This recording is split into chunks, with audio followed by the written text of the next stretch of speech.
बघा, मागच्या तासिकेमध्ये आपण सुरुवातीचे पहिले 2 प्रकरण घेतले, त्याच्यामध्ये भाग क्रमांक 1 आणि भाग क्रमांक 2 हे 2 झालेले आहेत. भाग क्रमांक 1 कलम 1 ते 4 या संदर्भात संघराज्य व त्याचे राज्यक्षेत्र, त्याचे अधिकार क्षेत्र, जर संपूर्ण भारताची ओळख ऑल इंडिया याची जर ओळख जर बघायचं झालं तर भाग क्रमांक 1 मधील कलम 1 ते 4 या दरम्यान सगळी माहिती तुम्हाला देण्यात आलेली आहे. त्याच्यानंतर भाग क्रमांक 2 कोणते व्यक्ती भारताचे नागरिक असायला पाहिजेत आणि कोणत्या व्यक्तींना भारताचं नागरिकत्व बहाल केलेलं आहे, कोणते व्यक्ती कशा पद्धतीनं भारताचं नागरिकत्व स्वीकारू शकतात. भाग क्रमांक 2 कलम क्रमांक 5 ते कलम क्रमांक 11 या संदर्भात संपूर्ण डिटेल्स दिलेल्या आहेत. ते दोन्ही प्रकरणं झालेले आहेत. आज आपल्याला या ठिकाणी बघायचं आहे भारताची सगळ्यात मोठा म्हणजे जेवढे काही देश आहेत या सगळ्याही देशाच्या उपरांत जी सगळ्यात जास्त भारतीय नागरिकांना मिळालेले मूलभूत हक्क, भारतीय संविधानानं दिलेले आपल्याला मूलभूत हक्क म्हणजे जीवन जगण्याचा एक सगळ्यात मूल अधिकार, त्याला मूलभूत हक्क आपण म्हणतो. बरोबर आहे. आपण भारतीय उपखंडामध्ये जन्म घेतल्याच्या नंतर आपल्याला कशा कशा पद्धतीनं आपल्याला अधिकार प्रदान होतात हे अधिकार मुळात आपल्याला माहीतच नसतात. या अधिकारांची खरी अंमलबजावणी आपण कोणत्या वेळेस करतो, कोणत्या वेळेस करायला पाहिजेत आणि कोणत्या पद्धतीने केली पाहिजेत, या सगळ्या गोष्टींचे डिटेल्स संविधानातला सगळ्यात मोठा भाग ज्याला मॅग्ना कार्टा म्हणून ओळखलं जाते, भाग क्रमांक 3 लक्षात ठेवा. हे भारतीय नागरिकाला म्हणजे गोरगरीब श्रीमंत वगैरे असा कुठल्याही पद्धतीचा भेदभाव नाही. भारतात जन्मलेला प्रत्येक नागरिक हा समान अधिकार आहेत, समान अधिकार आहेत त्यांना. आपण आज त्या पद्धतीचे जे काही जो भाग सुरू करणार आहोत, भाग क्रमांक 3 घटनेतील भाग क्रमांक 3 कलम क्रमांक 12 ते 35 या दरम्यान खऱ्या अर्थानं माणसाला माणूस म्हणून जगण्याचा अधिकार संविधानाने दिलेला आहे. आणि याचं जे खरं श्रेय जाते या मूलभूत हक्काचं. लक्षात ठेवा, खऱ्या अर्थानं मूलभूत हक्क हे प्रॉपरली आपण जे घेण्यात आलेले आहेत ते अमेरिकेतून घेण्यात आलेले, अमेरिकेच्या संविधानातून आपल्या याच्यामध्ये घेण्यात आलेले. वास्तविक पाहता याची सुरुवात 1215 मध्ये ब्रिटनमध्ये सुरू झालेली होती, आहे ना. ब्रिटनची राज्यघटना ही पूर्ण लिखित नाहीये, ब्रिटनची राज्यघटना लिखित नाहीये.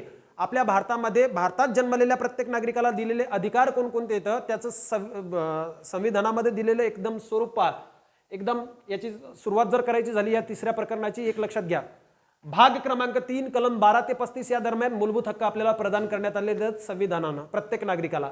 दुसरी महत्वाची गोष्ट, याचा स्वीकार अमेरिकेतून केलेला आहे. तिसरी महत्वाची गोष्ट, याची जी समिती नेमण्यात आलेली होती मूलभूत हक्क व अल्पसंख्याक समिती, याचे अध्यक्ष होते सरदार वल्लभभाई पटेल. आता या सर्व ज्या समित्या होत्या संविधानाच्या, त्या संविधानाची सगळ्या समित्यांची एक हेड ऑफ समिती होती, मी तुम्हाला सांगतोय ती होती मसुदा समिती. कोणती समिती होती? मसुदा समिती.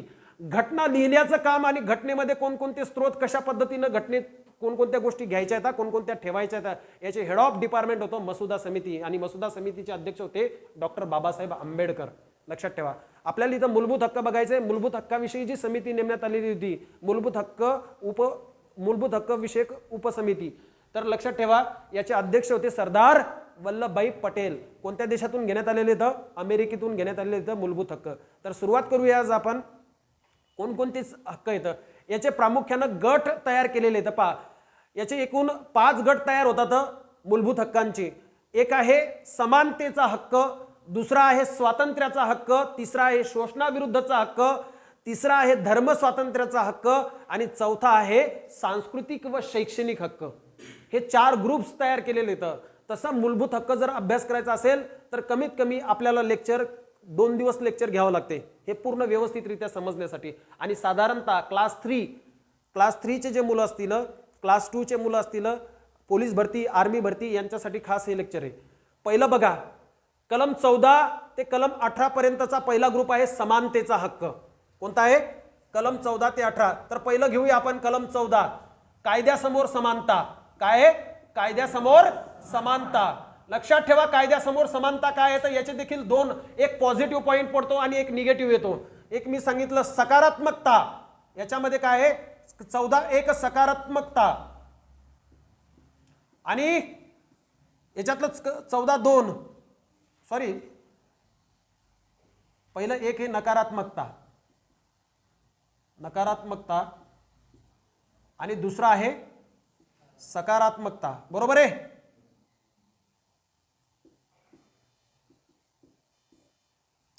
काय काय सांगितलेले सकारात्मक, आता इथं लक्षात घ्या. कलम 14 14 मध्ये सांगितलेलं कायद्यासमोर समानता आणि त्याच्यामध्ये 2 पॉईंट सांगितलेले आहेत, एक पॉझिटिव्ह आहे आणि दुसरा निगेटिव्ह आहे. निगेटिव्ह पॉईंट पाहू पहिल्यांदा. भारतीय उपखंडामध्ये जन्मलेली कोणतीही व्यक्ती, कुठलीही व्यक्ती असू द्या, तो जन्मानं राजा म्हणून जरी आलेला असेल किंवा कोणीही असेल किंवा त्यानं या ठिकाणी कुठलंही स्थान मिळवलेलं असेल भारतामध्ये, तो कितीही उच्च श्रेणीतला असेल, परंतु कायद्यासमोर भारतामध्ये जन्मलेला प्रत्येक व्यक्ती हे समान असेल. त्याचं पद वगैरे, पद प्रतिष्ठा हे बघितल्या जाणार नाही.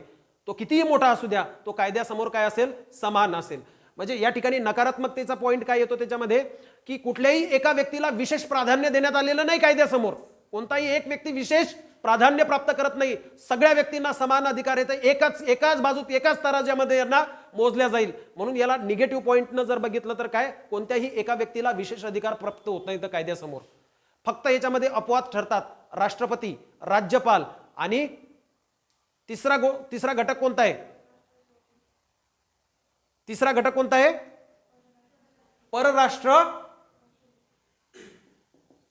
परराष्ट्राचे काय? वकील, राज्यपाल आणि राष्ट्रपती हे 3 अपवादात्मक ठरतात. का? कारण ते पदावर असताना कुठलाही गुन्हा त्यांच्यावर नोंदवला जाऊ शकत नाही. लक्षात घ्या, हे 3 अपवादात्मक, कारण हे संविधानाचे पदसिद्ध, संविधानानं दिलेले अधिकार आहेत त्यांना. हे 3 अपवादात्मक ठरतील. दुसरी महत्वाची, हे तुम्हाला समजलं, कायद्यासमोर समानता. निगेटिव्ह आणि पॉझिटिव्ह काय सांगितलेले? समान अधिकार दिलेले आहेत प्रत्येकाला, कोणी लहान नाही आणि कोणी मोठा नाही. कलम 14 कळालं का सर्वांना? कायद्यासमोर समानता, प्रत्येक व्यक्ती कायद्यासमोर समान असेल. कोणत्याही एका व्यक्तीला विशेष प्राधान्य दिलेलं नाही किंवा कोणत्याही व्यक्तीला, म्हणजे एखाद्या विशिष्ट गटाला एक कमी म्हणून दर्शवलेलं नाही. सगळे समान येतं कायद्यासमोर. ठीक आहे. कलम 15 पहा, लक्षात ठेवा. कलम 15, धर्म, वंश, जात, लिंग, जन्मस्थान यावरून भेदभाव नसणे. पहा किती मस्त कलम दिलेले आहेत, एकदम बढिया सगळ्या गोष्टी दिलेल्या आहेत त्याच्यामध्ये.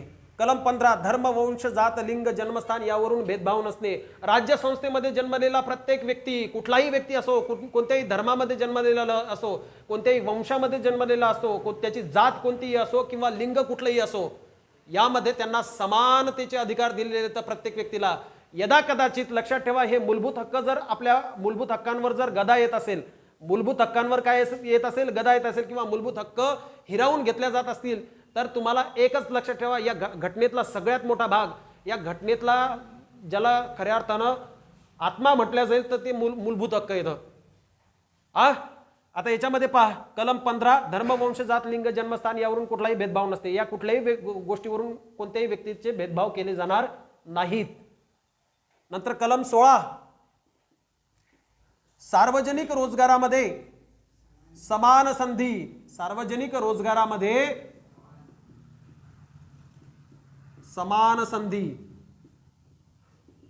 लक्षात ठेवा, सार्वजनिक रोजगार राज्य संस्थेनं निर्माण केलेले आणि राजकीय उपखंडात, म्हणजे आपल्या भारताच्या उपखंडामध्ये येणारे जेवढे काही रोजगार असतील, या रोजगारामध्ये सर्वांना समान संधी मिळेल.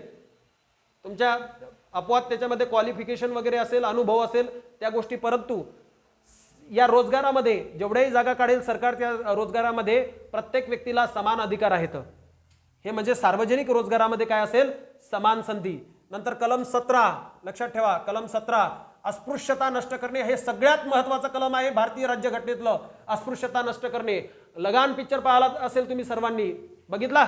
लगान पिक्चरमध्ये तो एक हात दुंडा असलेला, त्याला बॉलिंग वगैरे टाकायला घेतात आहे ना, ते शेत सारा गोळा करण्यासाठी ब्रिटिशांच्या विरोधात ते सारा माफ होण्यासाठी काय केलेलं होतं, आमिर खाननं एक बेट लावलेली होती आणि त्यामध्ये मॅच खेळली जाते आणि त्याच्यामध्ये त्यांना एक स्पिनर पाहिजेत असतो, तो स्पिनरच मिळत नाही. तर स्पिनर तो कोणता मिळतो, एकदम खालच्या जातीतला असलेला तो स्पिनर भेटतो. बाकीचे लोक काय करतात, त्याला इग्नोर करतात की नाही याला घ्यायचं नाही. परंतु लक्षात ठेवा, अशा पद्धतीच्या ज्या पूर्वीपासून आलेल्या प्रथा होत्या की एकमेकांना अस्पृश्य समजणे, खालच्या जातीतल्या लोकांना खालच्या पद्धतीचं स्थान देणे, हे भारतीय संविधानानं सगळ्यात मोठा अधिकार दिलेला आहे. प्रत्येक व्यक्तीला अशा पद्धतीचे अन्याय या भारतामध्ये सहन केल्या जाणार नाहीत. त्याला म्हणायचं अस्पृश्यता नष्ट करणे. कुठल्याही व्यक्तीवर केवळ तो खालच्या जातीत जन्मलेला असेल आणि त्याच्यासोबत जर हीन दर्जाची वागणूक दिली जात असेल तर तो हक्क मागू शकतो न्यायालयामध्ये. कलम 226 अंतर्गत उच्च न्यायालयामध्ये आणि कलम 32 अंतर्गत सर्वोच्च न्यायालयामध्ये देखील तो दाद मागू शकतो की मला अशा पद्धतीची वागणूक मिळत आहे किंवा माझे मूलभूत हक्क हे घटनेनं दिलेले याच्यावर गदा येत आहे. तर तुम्ही साध्या म्हणजे तालुका लेवल पासून तर जिल्हा लेवल पासून तर राज्य लेवल पासून सुप्रीम कोर्ट, हायकोर्ट सगळ्या ठिकाणी तुम्ही काय करू शकता, याचिका दाखल करू शकता किंवा आपले हक्क मागू शकता. आणि याच्यातलं समानतेच्या हक्कामध्ये येते कलम 18. कलम 18 आहे किताब नष्ट करणे. आता याच्यामध्ये किताब नष्ट करणे म्हणजे काय, पूर्वीच्या काळाला मोठमोठ्या पदव्या दिल्या जायच्या आणि मोठमोठे बक्षिसं दिले जायचे. ते बक्षिसं अशा पद्धतीचे असायचे. उदाहरणार्थ एक पिक्चर घेऊया आपण, तुम्हाला तुमच्या पद्धतीत सांगतो. तुमचा कट्यार काळजात घुसली हा पिक्चर बघितला की तुम्ही, त्याच्यामध्ये राजघराण्याचे गायक असतात. त्या राजघराण्याच्या गायकाला तो राजा इतका खुश होतो त्याच्या गायनावर, त्याचं सांस्कृतिक गायन वगैरे ते गायनावर इतका खुश होतो की त्याला एक कट्यार काय करतो, गिफ्ट करतो, कट्यार देतो त्याच्यामध्ये. आणि तो काय म्हणतो की तुला या कट्यारीतून एक खून माफ असेल. म्हणजे हा काय झाला, त्या राजानं दिलेला त्या गायकाला किताब होता.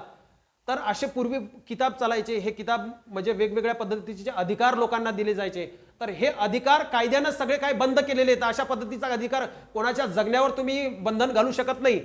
कोणाला मारण्याचा अधिकार भारतीय उपखंडात नाहीये किंवा कोणाला हीन दर्जाची वागणूक देण्याचा किंवा आपले अधिकार बजावून घेण्याचा अधिकार नाहीये. त्याच्यामध्ये सगळे समान आहेत, समान. म्हणून हा गट पाडण्यात आलेला आहे. कलम 14 ते 18 कायद्यासमोर समानता आहे ना, समानतेचा हक्क सगळ्याच याच्यामध्ये. तर लक्षात ठेवा, कलम 18 काय सांगते, किताब नष्ट करणे. किताब नष्ट करणे. किताब नष्ट करणे म्हणजे काय, मानाचे किंवा श्रेष्ठत्वाचे जे काही मान दिले जायचे किंवा बक्षिसे दिले जायच्या काही विशिष्ट लोकांकडून. ठीक आहे, उद्या मी जर मुख्यमंत्री झालो तर मुख्यमंत्र्यांनी एखादा मला हे दिलं, एक गन दिली, जाय तुला याच्यातून कोणाला बी मार, 2 खून तुले माफ येतं. तसं जमणार आहे का? नाही. मुख्यमंत्री असेल कोणी असेल त्या ठिकाणी एका व्यक्तीला विशिष्ट अधिकार दिलेले नाहीत की असे किताब बहाल केल्या जातील. शासनामार्फत देखील किताब बहाल केल्या जाणार नाहीत. हे संविधानातल्या मूलभूत हक्कामध्ये प्रत्येक व्यक्तीला दिलेला हक्क आहे, लक्षात ठेवा. ठीक आहे, किताब नष्ट करणे. पहिला ग्रुप कळाला का तुम्हाला, कलम 14 ते 18